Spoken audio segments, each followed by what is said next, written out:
ഇന്ത്യയിൽ ഒരു എലൈറ്റ് ഫോഴ്സിനെ വെച്ച് ഇസ്രായേൽ നടത്തിയ, അതായത് സിറിയയ്ക്കുള്ളിൽ ഇറാന്റെ സ്പോൺസർഷിപ്പിൽ തുടങ്ങിയ സിറിയയ്ക്കുള്ളിൽ ഒരു അണ്ടർഗ്രൗണ്ട് മിസൈൽ മാനുഫാക്ചറിങ് യൂണിറ്റ് അടിച്ച് തകർത്ത് പൊട്ടിച്ച ഒരു കാര്യമാണ് ഇസ്രായേൽ എന്ന് റിവീൽ ചെയ്തിരിക്കുന്നത്. അത് അവർ എങ്ങനെയാണ് ഓപ്പറേഷൻ ചെയ്തെന്ന് പറഞ്ഞാൽ, അവർ 120 കമാൻഡോസ് ആണ് അതിനകത്ത് അപ്പോയിന്റ് ചെയ്തിരുന്നത്. അതിൽ കൃത്യമായിട്ട് 2 വിങ് ആണ്. ഷെൽ ഡോഗ് എന്ന് പറഞ്ഞ ഒരു യൂണിറ്റും അതുപോലെ ഷെൽ ഡോഗ് എന്ന് പറഞ്ഞ ഒരു യൂണിറ്റ്. ഇത് 1971 ഇവർ ഇത് ഈ റെസ്ക്യൂ മാനേജ്മെന്റ് ചെയ്യാൻ വേണ്ടിയിട്ടുള്ള ഒരു ഫോഴ്സ് പ്രത്യേകിച്ച് ട്രെയിൻ ചെയ്തെടുത്തത്. അവരെയാണ് ഷെൽ ഡോഗ് യൂണിറ്റ് എന്ന് പറയുന്നത്. അതുപോലെ തന്നെ യൂണിറ്റ് 669 ഇതും അവരുടെ ഒരു സ്പെഷ്യൽ ഫോഴ്സ് തന്നെയാണ്. ഇവർ ഈ 2 യൂണിറ്റ് ആണ് അവിടെ വിട്ടത്. കൃത്യമായിട്ട് ഹെലികോപ്റ്ററിൽ പോയിട്ട് അവരവിടെ ലാൻഡ് ചെയ്ത് ഗ്രൗണ്ട് ഓപ്പറേഷൻ ആണ്. ഈ ഗ്രൗണ്ട് ഓപ്പറേഷനിൽ കൃത്യമായിട്ട് അവർ ആ സ്ഥലത്ത് ഉള്ളിൽ കയറി ചെന്ന് ആക്രമണം നടത്തി ആ ഒരു ഏരിയ തകർത്ത് കളഞ്ഞിരിക്കുകയാണ്. അപ്പൊ അത് കൃത്യമായിട്ട് അവർ പറഞ്ഞിട്ടുണ്ട് എന്താണ് ചെയ്തതെന്നുള്ളത്. ഇത് ഇസ്രായേലിൽ നിന്നും ഏതാണ്ട് 200 കിലോമീറ്റർ ദൂരെയാണ് അവർ സ്ഥലം. അതേപോലെ വെസ്റ്റേൺ സൈഡ്, അതായത് സിറിയയുടെ വെസ്റ്റേൺ ബോർഡറിൽ നിന്ന് ഏതാണ്ട് 45 കിലോമീറ്റർ നീങ്ങിയാണ് ഇരിക്കുന്നത്. ഇത് ശരിക്കും പറഞ്ഞാൽ കഴിഞ്ഞ സെപ്റ്റംബർ 8 തീയതിയായിരുന്നു. സെപ്റ്റംബർ 8, 2024 ഈ ഓപ്പറേഷൻ അവർ നടത്തിയത്. ആ സമയത്ത് അസാദിന്റെ റെജീം അവിടെ പവറിലാണ്. അതായത് ഈ സിറിയൻ അസാദ് അവിടെ പവറിൽ ഉണ്ടായിരുന്ന സമയത്താണ് ഈ ഒരു ഓപ്പറേഷൻ ഇസ്രായേലി IDF ചെയ്തിരിക്കുന്നത്. ഇത് ഹമ എന്ന് പറഞ്ഞ സിറ്റിയാണ് ഏറ്റവും കൂടുതൽ ഇത് ഫോക്കസ് ചെയ്തിരിക്കുന്നത്. ഹമ സിറ്റിയിൽ നിന്നും മൈസാഫ് ഏരിയ എന്ന് പറഞ്ഞാൽ, മൈസാഫ് എന്ന് പറഞ്ഞ ഒരു ലോക്കൽ ഏരിയ ആണ് ഇത് കൃത്യമായിട്ട് കാണിക്കുന്നത്. ഈ മാപ്പിൽ കാണിക്കുന്ന പറഞ്ഞാൽ ഇത് വളരെ ഈ മലനിരകളുള്ള ഒരു ഏരിയയാണ്. അപ്പൊ അതിനകത്ത് മലകളുടെ അടിയിൽ, മലനിരകളുടെ അടിയിൽ ഏറ്റവും ഡീപ്പസ്റ്റ് ആയിട്ടാണ് ഈ ഒരു യൂണിറ്റ് സീക്രട്ട് ആയിട്ട് സ്ഥാപിച്ചിരുന്നത്. ഇതൊക്കെ കണ്ടെത്തുക എന്ന് പറഞ്ഞാൽ ഇത് മൊസാദിനെ കൊണ്ട് മാത്രമേ ഇങ്ങനെയൊക്കെയുള്ള ഏരിയാസ് ഒക്കെ കണ്ടെത്തുക എന്നുള്ളത്. ഇതൊക്കെ ആദ്യം ഇത് കണ്ടുപിടിക്കേണ്ടേ ഇങ്ങനെ ഒരു സ്ഥലം ഉണ്ടെന്നുള്ളത്. അപ്പൊ ആ രീതിയിൽ അവർ വളരെ വിദഗ്ധമായിട്ട് ഇത് കണ്ടെത്തുകയും ഇതിന്റെ ഒരു എത്ര അടി താഴ്ച എന്ന് പറഞ്ഞു കഴിഞ്ഞാൽ ഇത് ഏതാണ്ട് 230 മുതൽ 430 അടി. അതായത് ഇതിന്റെ ഈ കൺസ്ട്രക്ഷൻ തുടങ്ങുന്നത് 230 അടിയിലും ഇതിന്റെ ഏറ്റവും ലാസ്റ്റുള്ള റൂമുകൾ വരെ എത്തുന്നത് ഏതാണ്ട് 430 അടി. അപ്പോൾ 230നും 430 അടിക്ക് ഇടയിലാണ് ഈ ഒരു ബിൽഡിംഗ് കൺസ്ട്രക്ട് ചെയ്ത് വെച്ചിരിക്കുന്നത്. അത് അണ്ടർഗ്രൗണ്ടിലാണ്. ഇത് എയർ സ്ട്രൈക്ക് മൂലം ഡിസ്ട്രോയ് ചെയ്യുക എന്നുള്ളത് അസാധ്യമായിട്ടുള്ള കാര്യമായിട്ടാണ് IDF പറഞ്ഞിരിക്കുന്നത്. അതുകൊണ്ട് ഇത് ശരിക്കും പറഞ്ഞാൽ ഇത് മീറ്റർ കണക്കിൽ നമ്മൾ പറഞ്ഞു കഴിഞ്ഞാൽ 70 മീറ്റർ മുതൽ 140 മീറ്റർ വരെ ആ ഒരു മെഷർമെന്റ് നമുക്ക് പറയാം. ആ രീതിയിലാണ് ഇത് പറയപ്പെടുന്നത്. ഇതിന്റെ ടോട്ടൽ കൺസ്ട്രക്ഷനിൽ ഇതിന്റെ ഉള്ളിൽ ഉണ്ടായിരുന്നത് ഏതാണ്ട് 16 മുറികളാണ്. 16 മുറികൾ മിസൈൽ മാനുഫാക്ചറിങ്ങിന് വേണ്ടിയിട്ട് മാത്രം 16 മുറികൾ അവർ ചെയ്തു വെച്ചിട്ടുണ്ടായിരുന്നു. ഈ 16 മുറികൾ ഒഴികെ ബാക്കിയുള്ള യൂണിറ്റുകൾ എന്ന് പറഞ്ഞു കഴിഞ്ഞാൽ മിക്സ്ഡ് റോക്കറ്റ് ഫ്യൂവൽ, അതായത് ഈ മിക്സ്ഡ് മിസൈൽ ഫ്യൂവലിന് വേണ്ടിയിട്ടുള്ള ഏരിയ ആയിട്ടാണ് ബാക്കിയുള്ള ഏരിയ വെച്ചിരുന്നത്. ബാക്കിയുള്ള യൂണിറ്റുകൾ അവർ സെഗ്രിഗേറ്റ് ചെയ്ത് വെച്ചിരുന്നത്. അത് കൂടാതെ മിസൈൽ ബോഡി കൺസ്ട്രക്ഷൻ യൂണിറ്റുകളും ഉണ്ടായിരുന്നു. മിസൈൽ ബോഡി കൺസ്ട്രക്ഷൻ യൂണിറ്റുകളും അവർ സെപ്പറേറ്റ് ആയിട്ട് തന്നെ അതിൽ സ്ഥാപിച്ചിരുന്നു എന്നുള്ളതാണ്. അതായത് ഈ 16 മുറികൾ കൂടാതെയുള്ള അഡീഷണൽ ആയിട്ടുള്ള യൂണിറ്റുകളുടെ കാര്യമാണ് ഞാനിവിടെ പറയുന്നത്. അത് കൂടാതെ ഒരു ഫൈനൽ മുറി ഉണ്ടായിരുന്നു. ആ ഫൈനൽ മുറി എന്ന് പറഞ്ഞാൽ പെയിന്റിംഗ് ആണ്. പെയിന്റിങ്ങിന് മുറി, മിസൈൽ പെയിന്റ് ചെയ്യാനുള്ള മുറി. ഇത്രയും കാര്യങ്ങളാണ് അതിനകത്ത് ഉണ്ടായിരുന്നത്. ഇത് കൃത്യമായിട്ട് അറ്റാക്ക് ചെയ്ത് ഇത് ഏതാണ്ട് ഫിനിഷിംഗ് സ്റ്റേജിലാണ്. ഇതുവരെ IDF പറഞ്ഞിരിക്കുന്നത് അതിനകത്ത് 2 മിസൈലുകൾ പൂർണ്ണമായി അവർ സജ്ജീകരിച്ച നിലയിലാണ് ഉണ്ടായിരുന്നത്. അതായത് റെഡി ടു ആക്ടിവേറ്റ് എന്നുള്ള മോഡിലാണ് അത് ഉണ്ടായിരുന്നത്, 2 മിസൈലുകൾ. അപ്പൊ അതായത് ഏകദേശം അത് പൂർണ്ണമായി റെഡിയായി. അത് ഒന്ന് പ്രൊപ്പോസ് ചെയ്യണം, ജസ്റ്റ് ഇത് ഇനോഗ്രേറ്റ് ചെയ്ത് കൊടുക്കേണ്ട ഒരു അവസ്ഥയിൽ ഉണ്ടായിരുന്ന ഒരു മിസൈൽ മാനുഫാക്ചറിങ് യൂണിറ്റ് ആണ് ഇസ്രായേൽ തച്ച് തകർത്ത് തരിപ്പണമാക്കി കൊടുത്തത്. ഇറാന്റെ സ്വപ്നങ്ങളെ അവിടെ തന്നെ പൊലിയിപ്പിച്ച് കൈ കൊടുത്തത്. ഇപ്പൊ കരഞ്ഞുകൊണ്ടിരിക്കുന്ന ഒരു അവസ്ഥയാണ്. ഈ ഇറാനെ എപ്പോൾ അറ്റാക്ക് ചെയ്യും എന്നുള്ളൊരു ചോദ്യത്തിന് ബൈഡന്റെ സൈഡിൽ നിന്ന് വന്നിരിക്കുന്ന ഒരു ഉത്തരമാണ്. ഈ ബൈഡൻ എന്തുകൊണ്ടാണ് അറ്റാക്ക് ചെയ്യാൻ ഇത്രയും മടിക്കുന്നത് എന്ന് പറഞ്ഞു കഴിഞ്ഞാൽ 2 കാരണങ്ങളാണ് പുള്ളി പറഞ്ഞിരിക്കുന്നത്.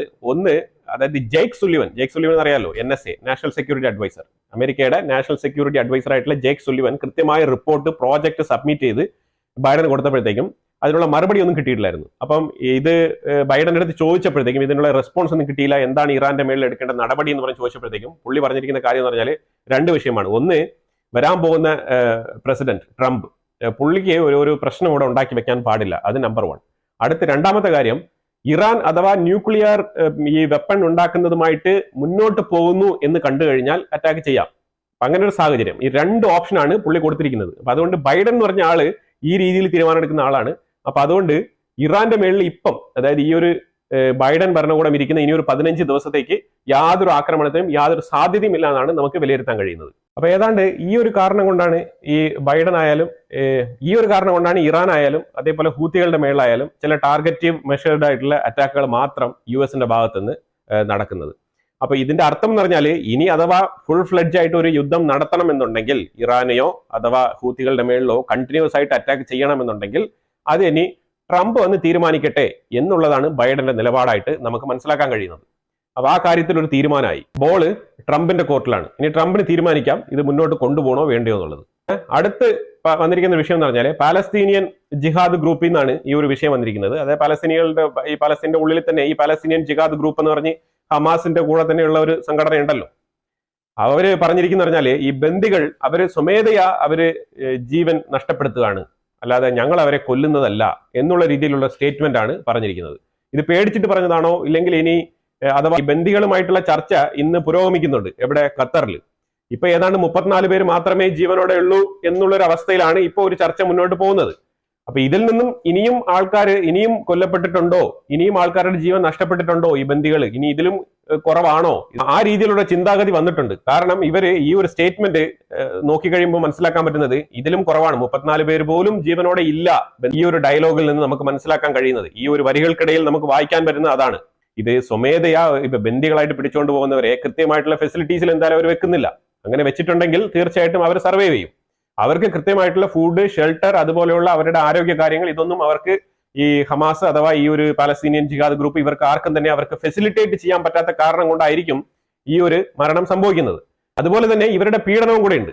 ഇവരുടെ പീഡനവും കൂടെ ചേർന്നിട്ടായിരിക്കുമല്ലോ ഈ ഒരു സ്വയമേ മരിക്കാമെന്ന് തീരുമാനിക്കുന്നത്. അല്ലാതെ ഇവർ പീഡിപ്പിക്കാതെ ഇവർ ഹോസ്റ്റേജസിനെ ഈ ഒരു ബാർഗൈനിങ്ങിന് വേണ്ടി മാത്രമായിട്ട് ഇവർ കീപ്പ് ചെയ്യുന്നു. അത്രയും പ്രീഷ്യസ് ആയിട്ട് ഇവരെ നമുക്ക് ആവശ്യമുണ്ട്. കാരണം നമുക്ക് ബാർഗൈൻ ചെയ്ത് നമുക്ക് വേണ്ടപ്പെട്ട ആൾക്കാരെ അവിടെ നിന്ന് റിലീസ് ചെയ്യിപ്പിക്കേണ്ടതാണ് എന്നുള്ളൊരു ബോധ്യം ഉണ്ടെങ്കിൽ ഈ ഒരു പീഡനവും നടക്കില്ല, ഈ ഒരു കൊലപാതകങ്ങൾ ഇങ്ങനെ നടക്കില്ല. യുവമാരുടെ ഗുരുതരമായിട്ടുള്ള ഒരു മൃഗീയ പെരുമാറ്റം കൊണ്ട് മാത്രമാണ് ഈ ബന്ദികൾ ഇമാതിരിയുള്ള ഒരു അവസ്ഥയിലേക്ക് തള്ളപ്പെടുന്നത് എന്നാണ് മനസ്സിലാക്കേണ്ടത് നമുക്ക്. ഇതിന്റെ ഇടയ്ക്കാണ് ഈ ഒരു ബന്ദികളുമായിട്ടുള്ള ചർച്ചയ്ക്ക് ഇന്ന് ഖത്താറിൽ വീണ്ടും തുടക്കം കുറിച്ചിരിക്കുന്നത്. ഇനിയിപ്പോ എന്ത് തുടക്കം കുറിച്ചിട്ട് എന്താവാനാണ്? ഇപ്പൊ ഇതിൽ ഏറ്റവും വലിയ ഗുരുതരമായിട്ട് വരാൻ പോകുന്ന പ്രശ്നം ഈ അമേരിക്കൻ ബന്ദികളായിട്ടുള്ള കുറച്ച് ആൾക്കാരുണ്ട് ഇതിനകത്ത്. ഇവരും കൂടെ കൊല്ലപ്പെടുമ്പോഴാണ് യഥാർത്ഥത്തിലുള്ള സംഭവം പുറത്തു വരാൻ പോകുന്നത്. അമേരിക്ക ശരിക്കും പറഞ്ഞാൽ അഗ്രസീവായിട്ട് ഇറങ്ങിയത് ഈ ന്യൂയോർക്കിലുള്ള ആ ട്രേഡ് സെന്റർ ആയിട്ടുള്ള 2 ബിൽഡിങ്ങുകൾ തകർന്നു വീണപ്പോഴാണ് അമേരിക്ക ശരിക്കും ഭീകരവാദത്തിനെ കുറിച്ച് തിരിച്ചറിഞ്ഞ ഒരു സമയം. അതിനുശേഷം അവർ പതിയെ ലയിച്ച് ഇപ്പൊ ഏതാണ്ട് തീവ്രവാദത്തിനെതിരെ വലിയ തോതിലുള്ള ഒരു അറ്റാക്കിംഗ് മെത്തേഡ് അവർ എടുക്കുന്നില്ല. മൃദുത്വം അമേരിക്ക നടപ്പിലാക്കി വരുന്ന ഒരു സോഫ്റ്റ്നെസ് ഉണ്ട്. ആ സോഫ്റ്റ്നെസ്സിന് കിട്ടിയ പണിയാണ് അമേരിക്കയിൽ തുടരെ നടക്കുന്ന തീവ്രവാദ ആക്രമണങ്ങൾ. ഇനിയും ഇങ്ങനെ ഒരു സോഫ്റ്റ് മെന്റാലിറ്റി വെച്ചുകൊണ്ട് മുന്നോട്ട് പോകുകയാണെന്നുണ്ടെങ്കിൽ നല്ല പണി കിട്ടിക്കൊണ്ടേയിരിക്കും എന്നുള്ളതാണ്. പാലസ്തീൻ അതോറിറ്റി അതായത് ഈ ഒരു ഹമാസും ഈ പാലസ്തീനിയൻ ഫത്തേ പാർട്ടിയും കൂടെ ഒരുമിക്കാനുള്ള ഒരു സംസാരം ഈജിപ്തിന്റെ നേതൃത്വത്തിൽ നടക്കുന്നുണ്ടായിരുന്നു. അപ്പം ഹമാസ് അതിന് ഓക്കെ പറഞ്ഞ് മുന്നോട്ട് വന്നു. കാരണങ്ങൾ പലതുണ്ട്. അതിൽ ഒന്നെന്ന് പറഞ്ഞു കഴിഞ്ഞാൽ ഹമാസിന് ഇപ്പം ഇരിക്കാൻ വേറെ സ്ഥലങ്ങളൊന്നും ഇല്ല, ഗാസയ്ക്കുള്ളിൽ എൻട്രൻസ് ഇല്ല. കാരണം റഫ ബോർഡർ കൊടുക്കില്ല എന്ന് പറഞ്ഞു കഴിഞ്ഞു ഇസ്രായേൽ. അപ്പൊ അതുകൊണ്ട് ഹമാസിന്റെ ലിസ്റ്റിൽപ്പെട്ട ആൾക്കാരൊന്നും തന്നെ ഈ ഗാസയ്ക്കകത്ത് കടന്നു വരാൻ കഴിയില്ല എന്നുള്ളതാണ്. കാരണം ഇസ്രായേൽ അവിടെ സമ്പൂർണ്ണ ആധിപത്യം നിലനിർത്തിയിരിക്കുന്ന ഒരു സമയമാണ്. അപ്പൊ എന്തായാലും അവിടെ എൻട്രൻസ് ഇല്ല അവർക്ക്. അതുകൊണ്ട് തന്നെ അവരിപ്പം ഈ പാലസ്തീനിയൻ അതോറിറ്റി, അതായത് ഈ ഒരു ഫത്തേ പാർട്ടി നയിക്കുന്ന ആ വെസ്റ്റ് ബാങ്കിന്റെ ഭാഗത്ത് പോയി ചേക്കേറാമെന്നാണ് അവർ വിചാരിച്ചിരിക്കുന്നത്. അപ്പൊ അതിനെ കൃത്യമായിട്ട് അവർ കണ്ടെത്തിയ ഒരു വഴിയാണ് ഈ ഒരു അൽ ജസീറ എന്ന് പറഞ്ഞ ചാനൽ. അവിടെ കൃത്യമായിട്ടുള്ള അജണ്ട, ഹമാസിന് വേണ്ട അജണ്ടകൾ സെറ്റ് ചെയ്യുക എന്നുള്ളത് പണ്ട് തൊട്ടേ നമ്മൾ പറഞ്ഞിട്ടുണ്ട്. ഈ അൽ ജസീറയിൽ ജോലി ചെയ്യുന്ന പലരും ഹമാസിന്റെ തീവ്രവാദികളാണ്, അവിടെ ന്യൂസ് റിപ്പോർട്ടറുകളല്ല. അപ്പൊ അതുകൊണ്ട് അത് കൃത്യമായിട്ട് നമ്മൾ പണ്ടേ പറഞ്ഞുകൊണ്ടിരിക്കുകയാണ്. അത് ഇസ്രായേലിന് കൃത്യമായിട്ട് മനസ്സിലായി, UN അത് ബോധ്യപ്പെട്ടിട്ടില്ല. പക്ഷേ അത് ഇപ്പം പാലസ്തീനിയൻ അതോറിറ്റിക്ക് അത് കൃത്യമായിട്ട് ബോധ്യപ്പെട്ടു. അതുകൊണ്ട് പാലസ്തീനിയൻ അതോറിറ്റി അൽ ജസീറയെ നിരോധിച്ചിരിക്കുകയാണ്. അൽ ജസീറയെ നിരോധിച്ചതിന് ഒറ്റ കാരണമേ ഉള്ളൂ, ഹമാസിന് വേണ്ടിയിട്ടുള്ള പണി, ഹമാസിന് വേണ്ടിയിട്ടുള്ള നറേറ്റീവ് ആയിട്ടുള്ള റിപ്പോർട്ടുകളാണ് അവർ തയ്യാറാക്കുന്നത്. അതുകൊണ്ടാണ് നിരോധിച്ചിരിക്കുന്നത്. പ്രധാനമായിട്ട് അത് ഹമാസിനെ സപ്പോർട്ട് ചെയ്തുള്ള നറേറ്റീവ് സെറ്റ് ചെയ്യുന്നതിൽ പാലസ്തീനിയൻ അതോറിറ്റിക്ക് വിരോധമൊന്നുമില്ല. പക്ഷേ ഹമാസ് ഇപ്പൊ അതാ പാലസ്തീനിയൻ അതോറിറ്റിയെ വിഴുങ്ങാൻ വേണ്ടി നടക്കുകയാണ്. അതുകൊണ്ട് മാത്രമാണ് അവർ ഈ ഒരു പ്രവൃത്തിയിലേക്ക് ഏർപ്പെട്ടത്. ഈ പറഞ്ഞ ചാനല് ഗൾഫ് മേഖലയിൽ ഉൾപ്പെടെ പല രാജ്യങ്ങളും നിരോധിച്ചതാണ് ഒരു കാലഘട്ടത്തിൽ. പിന്നീട് അത് പതിയെ അവർ ഓപ്പൺ ചെയ്ത് കൊടുത്തതാണ്. ഏതാണ്ട് 2017 മുതൽ ഈ ഒരു ചാനൽ നിരോധിത ചാനലായിരുന്നു. കാരണം ഇവര് അറബ് രാഷ്ട്രങ്ങൾക്ക് ഉള്ളിൽ തന്നെ നടക്കുന്ന കാര്യങ്ങളെ എക്സ്പോസ് ചെയ്യുന്നു എന്നുള്ളതായിരുന്നു ഇവരുടെ മേളിൽ വന്ന ഒരു ആരോപണം. അതിലുപരിയായിട്ട് ഇത് തീവ്രവാദ ഫണ്ടിങ് നടക്കുന്നതുമായിട്ട് ബന്ധപ്പെട്ടാണ് ഈ ചാനലെ നിരോധിച്ചിരുന്നത്. കാരണം ഇവരുടേതായിട്ടുള്ള രീതിയിൽ പ്രൊപ്പഗണ്ട വളച്ചൊടിച്ച് ഇവര് കാര്യങ്ങളെ അവരുടെ ഭാഗത്തേക്ക്, അതായത് തീവ്രവാദികളുടെ ഭാഗത്തേക്ക് ന്യായമുള്ള രീതിയിലുള്ള പല രീതിയിലുള്ള ഒരുപാട് റിപ്പോർട്ടുകൾ ഇവർ തയ്യാറാക്കിയിട്ടുണ്ട് ഇതേപോലെ. അതുകൊണ്ട് തന്നെയാണ് ഈ ചാനൽ നിരോധിച്ചത്. ഇപ്പൊ നിരോധിച്ചത് തികച്ചും പാലസ്തീനിയൻ അതോറിറ്റിയുടെ ഡിസിഷൻ മാത്രമാണ്.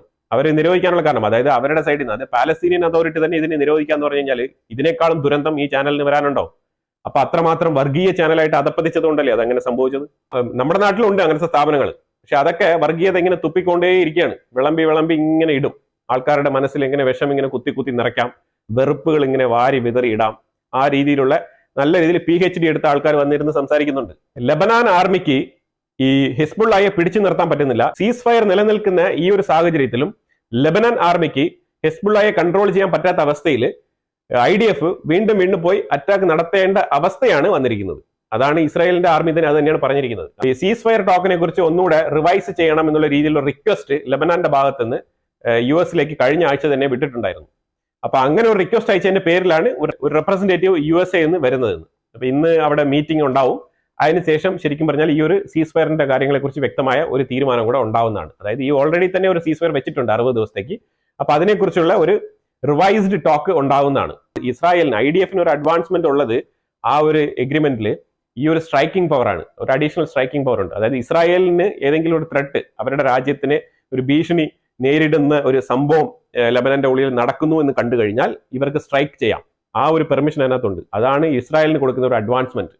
അപ്പം ഇത് ബെഞ്ചമിൻ നെതന്യാഹു ഓൾറെഡി തന്നെ തലയ്ക്കകത്ത് നല്ല രീതിയിൽ ചിന്തിച്ചിട്ടാണ് ഈ ഒരു പോയിന്റ് അവിടെ വെച്ച് കൊടുത്തിരിക്കുന്നത്. ഇത് അവന്മാർ മേടിച്ചോണ്ടങ്ങ് പോയോ, തൽക്കാലം എങ്ങനെയും ഈ ഒരു എയർ സ്ട്രൈക്ക് നിർത്തിയാൽ മതി എന്നുള്ള അവസ്ഥയിലാണ് അവർ ഒപ്പിട്ടത് എടുത്തുകൊണ്ട് പോയത്. അപ്പൊ അതുകൊണ്ട് തന്നെയാണ് അവർ ഇതൊന്നും ശ്രദ്ധിക്കാതെ ശരി എന്നാ പിന്നെ ആയിക്കോട്ടെ എങ്ങനെയും ഇത് നിർത്തിയാൽ മതി എന്ന് പറഞ്ഞിട്ട് മേടിച്ചുകൊണ്ട് പോയത്. പക്ഷെ ഇപ്പോഴാണ് അവർക്ക് അതിന്റെ ഒരു യഥാർത്ഥത്തിലുള്ള ഒരു ചൂട് മനസ്സിലായത്. കാരണം അവർ യുദ്ധം നിർത്തി, പക്ഷെ ഇസ്രായേൽ നിർത്തിയിട്ടില്ല. ഇസ്രായേൽ ഇപ്പോഴും അടിച്ചുകൊണ്ടിരിക്കുകയാണ്. ഹമാസിന്റെ ഒരു ഡോക്യുമെന്റ് ലീക്കായി കിട്ടിയിട്ടുണ്ട്. ലീക്കായതല്ല, ശരിക്കും പറഞ്ഞാൽ ഒരു ഗ്രൗണ്ട് ഓപ്പറേഷനിൽ കിട്ടിയതാണ്. അപ്പൊ ഇത് ശരിക്കും പറഞ്ഞാൽ ഈ ഗ്രൗണ്ട് ഓപ്പറേഷനിൽ കിട്ടിയ ഒരു ഡോക്യുമെന്റ് തന്നെ ചാനൽ 12 കൂടെ പബ്ലിഷ് ചെയ്തിട്ടുണ്ടായിരുന്നു. ഇത് ഒരുപാട് നാളായി IDFന്റെ കയ്യിൽ കിട്ടിയിട്ട്, പക്ഷെ ചാനൽ 12 റീസെന്റ് ആയിട്ടാണ് ഇത് പബ്ലിഷ് ചെയ്യപ്പെട്ടത്.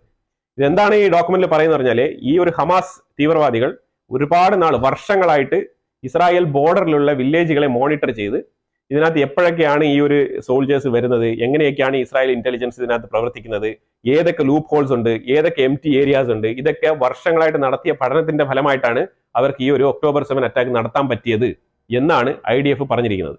ഈ ചാനൽ 12 റിപ്പോർട്ടിലും ഇത് തന്നെയാണ് പറഞ്ഞു വെച്ചിരിക്കുന്നത്. അപ്പൊ അതായത് അവർക്ക് ഇത്രയും കാലം നിരീക്ഷിച്ചിട്ട് ഒരു ആക്രമണം നടത്താൻ സാധിച്ചു എന്നുള്ളത് അതൊരു ചില്ലറ കാര്യമല്ല. അതും ഒരു ചെറിയ കാര്യമായിട്ട് IDF കരുതുന്നില്ല. അവർക്ക് വേണമെങ്കിൽ ഒരു പ്രിസൈസ് അറ്റാക്കും കൂടെ നടത്താമായിരുന്നു എന്നാണ് ആ റിപ്പോർട്ടിൽ പറഞ്ഞു വെക്കുന്നത്. അപ്പൊ അതായത് അവർ ചില്ലറ കളിയല്ല ചെയ്തത്, അവർ നല്ല രീതിയിൽ എഫേർട്ട് ഇട്ട് തന്നെയാണ് ഒരുപാട് വർഷങ്ങൾ, നീണ്ട വർഷങ്ങൾ ഇതിനു വേണ്ടി പ്രയത്നിച്ച് ഈ ഒരു October 7 അറ്റാക്ക് നടത്തി എന്നാണ് IDF വിലയിരുത്തിയിരിക്കുന്നത്. ഇന്നലെ ഇസ്രായേലിന്റെ ഉള്ളിൽ ഒരു ബാലിസ്റ്റിക് മിസൈൽ അതേപോലെ ഡ്രോൺ അറ്റാക്സ് നടന്നിട്ടുണ്ട്. ഇതെല്ലാം തന്നെ ഇന്റർസെപ്റ്റ് ചെയ്യപ്പെട്ടിട്ടുണ്ട് എന്നുള്ളതാണ് വസ്തുത. അതിലുപരിയായിട്ട് ഹൂത്തികളുടെ സൈഡിൽ നോക്കിക്കഴിഞ്ഞാൽ അവർ ഈ സ്ഥലങ്ങളൊക്കെ അറ്റാക്ക് ചെയ്തു എന്നാണ് അവർ റിപ്പോർട്ട് ചെയ്തിരിക്കുന്നത്. അതായത് ഇവരിവിടെ ഇന്റർസെപ്റ്റ് ചെയ്യും, അവരവിടെ അറ്റാക്ക് ചെയ്തു എന്ന് പറയും. ഇതാണ് നടന്നുകൊണ്ടിരിക്കുന്നത്. അതുപോലെ തന്നെ IDFന്റെ ട്രൂപ്സ് ഇന്നലെ ലബനാന്റെ കൃത്യമായ ചില ഏരിയകൾ ആക്രമിച്ചിട്ടുണ്ട്.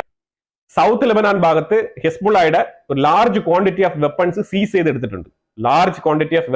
സൗത്ത് ലബനാൻ ഭാഗത്ത് ഹിസ്ബുള്ളയുടെ വെപ്പൺസ് ആണ് സീസ് ചെയ്തെടുത്തിരിക്കുന്നത്. ഇത് കൃത്യമായിട്ട് ഇസ്രായേൽ 60 ദിവസം സമയം കൊടുത്തത് വളരെ വളരെ കുറഞ്ഞു പോയി എന്നാണ് എനിക്ക് പറയാനുള്ളത്. ഇതൊരു 90 ഡേയ്സും കൂടെ ആക്കണമായിരുന്നു. കാരണം യുവമാർ പല പല ഏരിയകളിൽ ഇതേപോലെ പതുക്കി വെച്ചിരിക്കും. ഇതൊക്കെ കണ്ടെത്തണമെന്നുണ്ടെങ്കിലേ നമുക്ക് അഡീഷണൽ ആയിട്ട് ഒരു ഇന്റലിജൻസ് കൂടെ വേണ്ടി വരും. അപ്പൊ ആ രീതിയിലാണ് യുവമാരെല്ലാം പതുക്കി വെച്ചിരിക്കുന്നത്. അപ്പൊ അത് ഇസ്രായേൽ ഇപ്പം എത്രത്തോളം അവർക്ക് 60 ദിവസം കൊണ്ട് എടുക്കാൻ പറ്റുമോ അത്രത്തോളം അവർ ചെയ്യും. ഇനി 61ാമത്തെ ഒരു ദിവസം വരുമ്പോഴത്തേക്കും തീർച്ചയായിട്ടും ഇസ്രായേൽ അവിടെ അവരുടെ ടാസ്ക് പൂർത്തിയായില്ല എന്നുണ്ടെങ്കിൽ അവർ മടങ്ങുമെന്ന് എനിക്ക് തോന്നുന്നില്ല. അവർ തീർച്ചയായിട്ടും അവിടെ കണ്ടിന്യൂ ചെയ്യാനുള്ള സാധ്യതയാണ് കാണുന്നത്. അപ്പൊ എന്തായാലും ഈ വീഡിയോയിൽ കൃത്യമായിട്ട് നമ്മൾ പറയാൻ ഉദ്ദേശിച്ചത് 120 പേർ അടങ്ങുന്ന ഒരു കമാൻഡോ യൂണിറ്റ് എങ്ങനെയാണ് സിറിയക്കുള്ളിൽ പോയിട്ട് ഇസ്രായേൽ ബോർഡറിൽ നിന്ന് 200 കിലോമീറ്റർ ഡിസ്റ്റൻസിലുള്ള ആ ഒരു ഏരിയ കൃത്യമായിട്ട് ലൊക്കേറ്റ് ചെയ്ത് അവിടെ പോയി ലാൻഡ് ചെയ്ത്, ഹെലികോപ്റ്ററിലാണ് പോയത്, അവിടെ പോയി ലാൻഡ് ചെയ്ത് കൃത്യമായിട്ട് അവിടെ ഇറങ്ങി ഗ്രൗണ്ട് ഓപ്പറേഷൻ നടത്തി ആ മൊത്ത യൂണിറ്റും ഡിസ്ട്രോയ് ചെയ്തിട്ടാണ് മടങ്ങിയത്. ആ ടോട്ടൽ ഓപ്പറേഷന് വേണ്ടി വന്ന ടൈം എന്ന് പറഞ്ഞു കഴിഞ്ഞാൽ ആ കൃത്യമായിട്ട് ആ ഒരു യൂണിറ്റിൽ മാത്രം ചെലവാക്കിയത്, ഈ അണ്ടർഗ്രൗണ്ട് മിസൈൽ മാനുഫാക്ചറിംഗ് യൂണിറ്റിൽ മാത്രം ചെലവാക്കിയത് 2.5 മണിക്കൂറാണ്. 2.5 മണിക്കൂർ എടുത്താണ് ആ ഒരു എൻറ്റയർ യൂണിറ്റ് ഡിസ്ട്രോയ് ചെയ്തത്. അതിനുശേഷം വളരെ കൃത്യമായിട്ട് അവർ മടങ്ങി വന്നു. നോ ലൈഫ് ലോസ്, ഒരു ലൈഫ് ലോസും ഇല്ലാതെ കൃത്യമായിട്ട് മടങ്ങി വരികയും ചെയ്തു. ഇത് വായിച്ചിട്ട് ഈ ഒരു റിപ്പോർട്ട് കേട്ടിട്ട് ബെഞ്ചമിൻ നെതന്യാഹു നെസറ്റിൽ ഇന്ന് അവരെ അപ്രീഷിയേറ്റ് ചെയ്യാണ് ഉണ്ടായത്. അവർക്ക് ഒരു സല്യൂട്ടും കൂടെ കൊടുക്കുന്ന ഒരു അവസ്ഥയാണ് ഇന്നുണ്ടായത്. അപ്പൊ തീർച്ചയായിട്ടും ഇതിനെക്കുറിച്ചുള്ള അഭിപ്രായങ്ങൾ കമന്റ് ബോക്സിൽ രേഖപ്പെടുത്തുക. വീഡിയോ ഇഷ്ടപ്പെട്ടു കഴിഞ്ഞാൽ ലൈക്ക് ചെയ്യുക, ഷെയർ ചെയ്യുക. അതുപോലെ തന്നെ ചാനൽ ആദ്യമായിട്ടാണ് കാണുന്നുണ്ടെങ്കിൽ മറക്കാതെ സബ്സ്ക്രൈബ് ചെയ്യുക. വീണ്ടും ഇതുപോലത്തെ മിഡിൽ ഈസ്റ്റ് അപ്ഡേറ്റുകളുമായിട്ട് വരുന്നതായിരിക്കും. Thank you so much.